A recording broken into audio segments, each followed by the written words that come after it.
அஞ்சுவது யாதொன்றுமில்லை, அஞ்ச வருவதுமில்லை.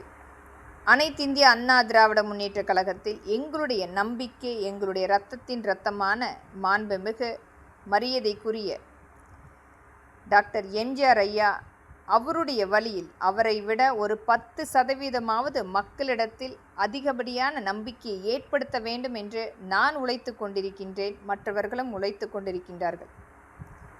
எங்களுடைய தலைவரை வைத்து இன்னும் எத்தனையோ கட்சிகள் அவர்களுடைய வாழ்வாதாரத்தை மீட்டுக்கொள்ள வேண்டும் என்று சுயநலவாதிகளாக நடந்து கொண்டிருக்கின்றார்கள். இன்றைக்கு அரசியல் அமைப்பு என்பது எங்களுடைய அனைத்திந்திய அண்ணா திராவிட முன்னேற்றக் கழகம் முன்மாதிரியாக ஒரு விவசாய குடும்பத்திலிருந்து வரக்கூடிய நபர் கூட எங்கேயோ இருக்கின்ற கடக்கோடியில் இருக்கக்கூடிய தொண்டனை கூட கிளை செயலாளராக கொண்டு வந்து முதலமைச்சராக அமர முடியும் என்பதற்குரிய மிகப்பெரிய ஒரு சான்று. நம்மளுடைய புரட்சி தலைவரால் வழிகாட்டப்பட்ட புரட்சி தலைவி அம்மா அவர் ஒரு சாதாரணமான ஒரு பொதுச் செயலாளராக வேலை செய்தவர். இன்றைக்கு எத்தனையோ அவர்களை ஒரு மிகப்பெரிய அளவில் அவரை போன்று வர வேண்டும் என்று காத்து கொண்டிருக்கின்றார்கள். வரவேற்பு தக்கது. ஆனால் எங்களுடைய முழு முயற்சி என்பது எங்களுடைய தலைவனை போல, ஐயாவை போல ஒரு அதிகபட்சமான அவரை விட ஒரு 10% அந்த மக்களிடத்தில் எங்களுடைய நம்பிக்கையை முழுமையான அந்த பணிகளை கொண்டு போய் சேர்க்க வேண்டும் என்று நாங்கள் காத்து கொண்டிருக்கிறோம். இன்றைக்கு திரைப்படம் என்பது வேடம் தரித்து நடிக்கின்ற ஒரு நாடக கம்பெனியாக மட்டுமே நாங்கள் பார்த்து கொண்டிருக்கிறோம். இன்றைக்கு 38 ஆண்டுகள் முடிந்தாலும் எங்களுடைய தலைவரை ஒரு மிகப்பெரிய அளவில் குலதெய்வமாக பார்த்து கொண்டிருக்கின்றார்கள் மக்கள். அவர் அன்றைக்கு வறுமை காரணமாக ஒரு கட்டாயத்தின் பேரில் மட்டுமே சினிமாவுக்கு வந்து அவருடைய அந்த சம்பாதித்த அனைத்தையுமே மக்களுக்காக கொடுத்து சென்றவர். மற்றவர்களைப் போல சுயநலவாதிகளாக இல்லாமல் இன்றைக்கு மக்களுக்கு முன்மாதிரியாக மற்ற தலைவர்களால் கொண்டாடக்கூடிய ஒரு மாமனிதர். என்னுடைய தனிப்பட்ட கருத்து என்பது சினிமாக்காரர்கள் என்றைக்குமே எனக்கு அருவருப்புத்தக்க ஒரு நம்பிக்கையற்ற நபர்களாக மட்டுமே நான் பார்ப்பது. இன்றைக்கு மற்றவர்களுடைய உழைப்பை எடுத்து தன்னுடைய உழைப்பாக விளம்பரப்படுத்தி கொள்ளக்கூடிய நபர்களை என்றைக்குமே என்னுடைய ஒரு மக்களின் சார்பாக நிராகரிக்கக்கூடியது.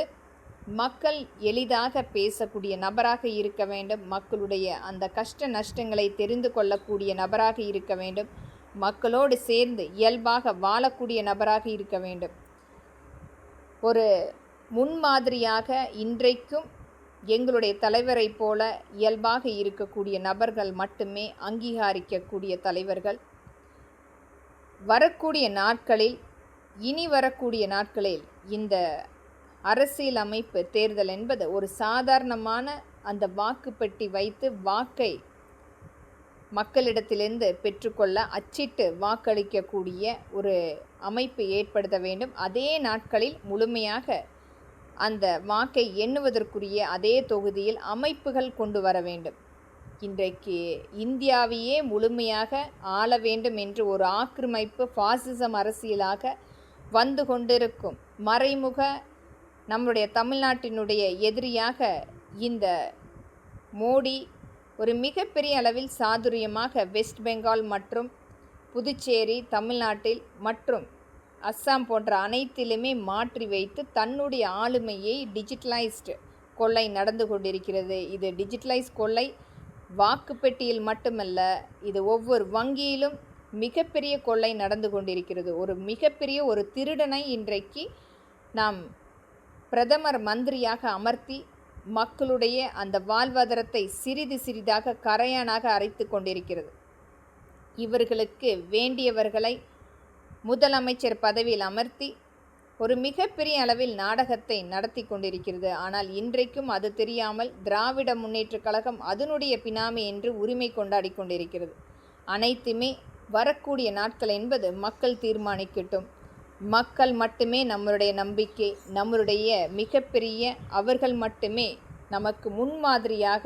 இன்றைக்கும் அவர்களுடைய உழைப்பு, அந்த உழைப்பை வைத்து திருடி கொண்டிருக்கும் எண்ணற்ற கார்ப்பரேட் நிறுவனங்கள் மற்றும் அரசாங்கம் அதை வைத்து அடமானம் வைத்து தன்னுடைய சொத்தாக மாற்றிக்கொண்டிருக்கிறது. மாற்றுவோம்.